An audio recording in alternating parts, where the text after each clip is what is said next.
Welcome back to the Tantra Physics classes. Today I have again picked up a problem from Arrow on rotational dynamics, and presently I am continuously doing heavy problems on rotational dynamics, and these problems are helpful for those who want to go for advanced level IIT. Here's a question. A conical pendulum, a thin uniform rod of length L and mass m rotates uniformly about a vertical axis with angular velocity omega. The upper end of the rod is hinged. Find the angle theta between the rod and the vertical. ये angle find करना है. एक conical pendulum है, top पर hinged है और ये rod समझो ऐसे हिंज्ड है एट द टॉप. आपने यूं करके रॉड को रोटेट कर दिया, यूं ऊपर फिक्स्ड है, रॉड रोटेट कर रही है नीचे से. इसको कॉनिकल पेंडुलम कहा जाता है.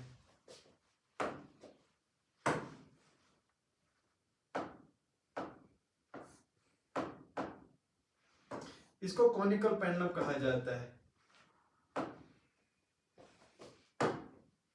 ये देखिए, it's a conical pendulum here. तो हमें देखना है कि what is this theta, angle theta कितना है. कुछ ऐसे मैं समझाता हूं. ये है, फिगर दिया हुआ है, यहां पर हिंज है और ये रॉड ऐसे कुछ, और इस रॉड को ये इस हिंज की वजह के जरिए या वजह से ये रॉड इस सर्कल में घूमती है.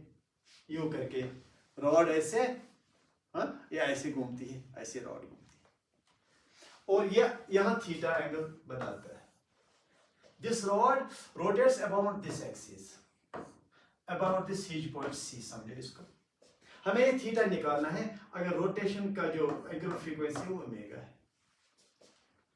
That's the question. अब why should it be in equilibrium about this theta? क्योंकि जो mg की वजह से, mg वेट की वजह से जो टॉर्क प्रोड्यूस होगा about c, that torque will try to bring it to the axis. ये टॉर्क इसको एक्सिस की ओर लाने की कोशिश करेगा. क्योंकि ये टॉर्क, अगर मैं देखूं दिस टॉर्क, और देखो कि ये जो mg है, it acts at the centre of the rod, centre of mass of the rod. तो अगर यहां से यहां, अगर ये पूरा l है तो ये l/2 है, ये बाकी भी l/2 है, और मास m है. ये mg की वजह से जो टॉर्क होगा, ये r है, मतलब एक आपने परपेंडिकुलर डाल दिया फोर्स एक्सिस पर, वेट के एक्सिस पर. ये टॉर्क का डायरेक्शन है क्लॉकवाइज.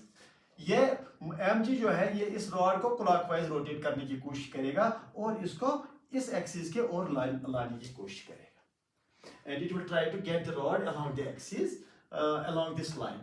तो अब इसको इस थीटा पर, कांस्टेंट थीटा पर कौन रखता है कि जब ये रोटेट करता है, ये रॉड जब रोटेट करता है तो सेंट्रीफ्यूगल फोर्स भी एक्ट करता है बाहर की ओर, यूं. तो ये सेंट्रीफ्यूगल फोर्स भी इस पॉइंट के अबाउट टॉर्क प्रोड्यूस करता है. और वो सेंट्रीफ्यूगल फोर्स जो है, दैट विल प्रोड्यूस टॉर्क. इसने क्लॉकवाइज प्रोड्यूस किया, that will produce torque in the anti clockwise direction. जब दो torques, torque 1 torque due to mg is equal torque due to centrifugal force, तो उस वजह से ये थीटा कांस्टेंट रहता है. It will not come closer, it will not go far off, because there are two torques. Torque due to mg will try to get it rotated clockwise, and torque due to this centrifugal force, because it is rotating in its frame, there will be a centrifugal force, and that centrifugal force will try to rotate it anti-clockwise. When the two torques are equal, then it will maintain the angle theta. अब हमारा question ये बनता है, हमें torque due to wait निकालना है, हमें torque due to centrifugal forces निकालने हैं. That's all. मगर टॉर्क ड्यू टू वेट जो है वो इजी है, क्योंकि we know the weight mg acts at the center of mass, but torque will not act at the center of mass. Torque का different rule है. Why the torque acts that we don't know. निकाल सकते हैं, या हम integration से torque निकालेंगे, या आप एक पॉइंट देखेंगे टॉर्क कहाँ एक्ट करता है, उससे भी हो जाएगा. दोनों तरीके से हो जाता है। लेकिन पहले मैं एक इस रॉड पर, इस रोटेटिंग रॉड पर निकालूंगा टॉर्क ड्यू टू mg, अलग से निकालूंगा, देखते हैं क्या होता है। देखो पहले तो यही काम करेंगे हम। ये है रॉड, यहाँ हिंज है, रोटेट करता है ऐसे कुछ, तो mg इज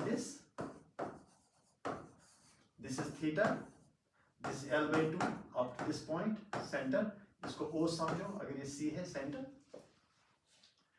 तो ये फोर्स का लाइन है, ड्राइव परपेंडिकुलर फ्रॉम हियर, तो ये L cos थीटा और ये L sin थीटा हो गया, l/2 sin थीटा,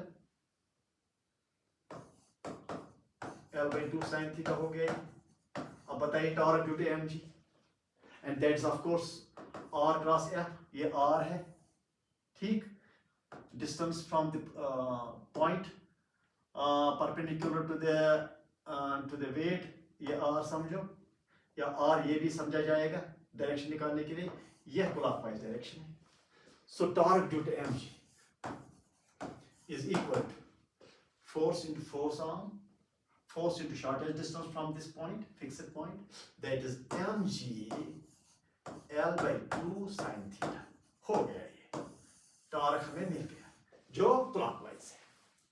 अब torque due to centrifugal forces वो थोड़ा सा चैलेंजिंग है, उसको करना पड़ेगा, बिकॉज जैसे this mg acts on the center of mass, centrifugal force will not act at the center of mass, because centrifugal force is not there is different at the rod points, centrifugal force is different at different points of the rod, तो इसलिए हमें वो integrate करना पड़ेगा torque दोनों चीजों से। अगर आप centre of if you try to find the centre of the centrifugal force, तो वो सेंटर निकालना पड़ेगा पहले, लेकिन उससे इजी होगा if I find the torque due to the centrifugal force all along the rod from here to here. तो अब वही काम रहता है, how to find the torque due to the centrifugal forces, which is of course anti clockwise, क्योंकि अगर force यूं है, because it's rotating like this, centrifugal force is away from this axis, तो इस फोर्स की वजह से यहां से डायरेक्ट परपेंडिकुलर नीचे की ओर, तो r cross f that's anti clockwise. तो अब मेरा काम यह है कि how to find the torque due to the centrifugal force, तब मैं इन दो को इक्वेट करूंगा और मुझे वहां से ये थीटा मिलेगा। अब जरा देखो, ये तो हमने निकाला, चलो दूसरा, ये है हिंज और ये है रॉड और ये है थीटा, और इस सर्कल में घूमता है कॉनिकल पेंडुलम, और चलो अब मैं देखता हूं इस मास पॉइंट पर, यहां से यहां समझो ये r दूर है और पूरा लेंथ तो 0 to l है, तो अब इस पर फोर्स जो है centrifugal force, because it is rotating with omega, वो सेंट्रीफ्यूगल फोर्स जो है इस ओर होगा, कितना होगा, एक्सिस से कितना दूर है ये mass point, that is it is r cos, it is r sin theta, ठीक, और यहां से यहां तक ये r cos थीटा। बताइए ये सेंट्रीफ्यूगल फोर्स इस पॉइंट पर कितना है, F, बताइए सेंट्रीफ्यूगल फोर्स दैट इज कितना, एक तो ये mass point dm, distance r sin theta, omega square, ये है, ये वही फॉर्मूला है, F is equal to mr omega square, m तो dm है स्मॉल मास पॉइंट, r ये डिस्टेंस फ्रॉम द एक्सिस है, that is r sin theta, omega square तो ओमेगा स्क्वायर। यही फॉर्मूला हमने इस्तेमाल किया, but in the given scenario, इस सिनेरियो में इस फॉर्मूला को क्या लिखेंगे, m तो dm है, r तो distance from the axis, that is r sin theta, ठीक, r sin theta from the axis and omega square. अब टॉर्क जो डी टाउ होगा, स्मॉल टॉर्क इस पर, इस मास पॉइंट पर जो टॉर्क है, of course dm is equal to what, dm is equal to mass per unit length into dr, इस लेंथ का, इस एलिमेंट का लेंथ dr, मास per unit length into dr। चलो उसको रखो वहां पर, it is dm, okay, value दे दो वैल्यू इसका, r sin theta omega square, क्योंकि टॉर्क है इसको मल्टीप्लाई क्या करना पड़ेगा, मल्टीप्लाई क्या करना पड़ेगा, इसको मल्टीप्लाई करना पड़ेगा। चलो मैं ऐसे ऐसे लिखता हूं,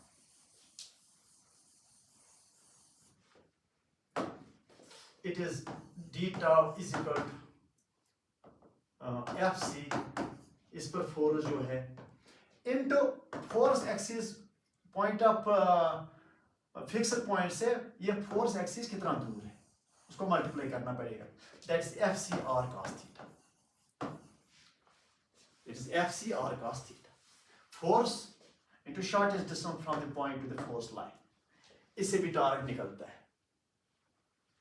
ठीक, it is D tau is equal to what is F C, that is D M और साइन थीटा ओमेगा स्क्वायर और cos थीटा, ऐसे d tau is equal to what is dm, that is m by l dr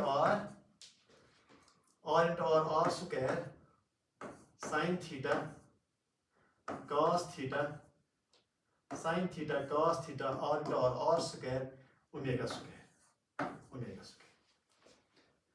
तो अब जाकर के आप integrate कर लो, integrate कर दिया from this point to last edge, last end of the rod, तो हो गया टॉर्क पूरा। तो कितना निकलेगा torque, torque is equal to, हाँ कुछ चीजें कांस्टेंट निकालो बाहर, m बाय l बाहर, r स्क्वायर बाहर, sin थीटा cos थीटा बाहर, ओमेगा स्क्वायर बाहर, m बाय l बाहर, sin थीटा बाहर, cos थीटा बाहर, ओमेगा स्क्वायर बाहर, m by l बाहर, sin थीटा बाहर, cos थीटा बाहर, ओमेगा स्क्वायर बाहर, integration r square dr from 0 to l, ये देखो फ्रॉम 0 to l, ये बाहर sin थीटा बाहर, cos थीटा बाहर, ओमेगा स्क्वायर बाहर, r स्क्वायर का इंटीग्रेशन हो रहा है, वो मुझे मिलेगा what is torque from on the whole rod by the centrifugal forces. These are the centrifugal forces on each point of the rod, ऐसे बाहर की ओर, ये mg नीचे की ओर, इससे जो टॉर्क है वो यूं है, इससे जो टॉर्क है वो यूं है, दोनों टॉर्क जब इक्वल हो जाएंगे, when both the torques are equal, only then this theta will be maintained. This theta will be maintained only when the two torques are equal. जैसे आप दो फोर्स को इक्वल करके वेलोसिटी कांस्टेंट बनाते हैं, वैसे ये दो टॉर्क्स को इक्वल करके ये थीटा कांस्टेंट रहे, ठीक है। चलिए, तो that torque is equal to m by l sin theta cos theta omega square, ये हुआ r cube by 3 0 to l, ये हुआ torque is equal to m by l sin theta cos theta omega square l cube by 3 l, और यहां l square रहेगा, तो मेरे पास क्या इक्वेशन आया, torque is equal to m sin theta cos theta omega square l square ये वाला bye 3, ये हो गया टॉर्क। अब मुझे दो टॉर्क को इक्वेट करना है, torque due to mg and torque due to centrifugal forces, इनको जब मैं इक्वेट करूंगा तो वहां से मुझे आंसर आएगा, ठीक। What is torque due to mg, torque due to mg is mg l by 2 sin theta, ये वाला, इससे की वजह से जो टॉर्क हुआ क्लॉकवाइज, इस वजह से जो टॉर्क हुआ एंटी क्लॉकवाइज, वो तो निकाला, ये भी निकाला हुआ है पहले, तो दोनों को इक्वेट करो, torque due to mg is called torque due to centrifugal force. It is m into l by 2 mg l by 2 sin theta is equal to ये किसके बराबर है, m, yes, m sin theta cos theta omega square L square by 3. Torque due to mg should be torque due to centrifugal forces, so that the rod is balanced at an angle theta, rotating like a conical pendulum, rotating continuously with the same theta at the top. Sin theta cancels, m cancels. It is GL by 2 is equal to sin theta omega square L square by 3. एक L खत्म हुआ square के साथ. अब बताइए, नहीं cos theta होगा यहाँ पर, सॉरी cos थीटा होगा. चलो अब cos थीटा बताइए, अब cos थीटा बताइए किसके बराबर. चलो क्रॉस मल्टीप्लाई करो. 3g is equal to 2 times omega square L cos theta. बताइए cos थीटा किसके बराबर है क्रॉस मल्टीप्लाई करने के बाद.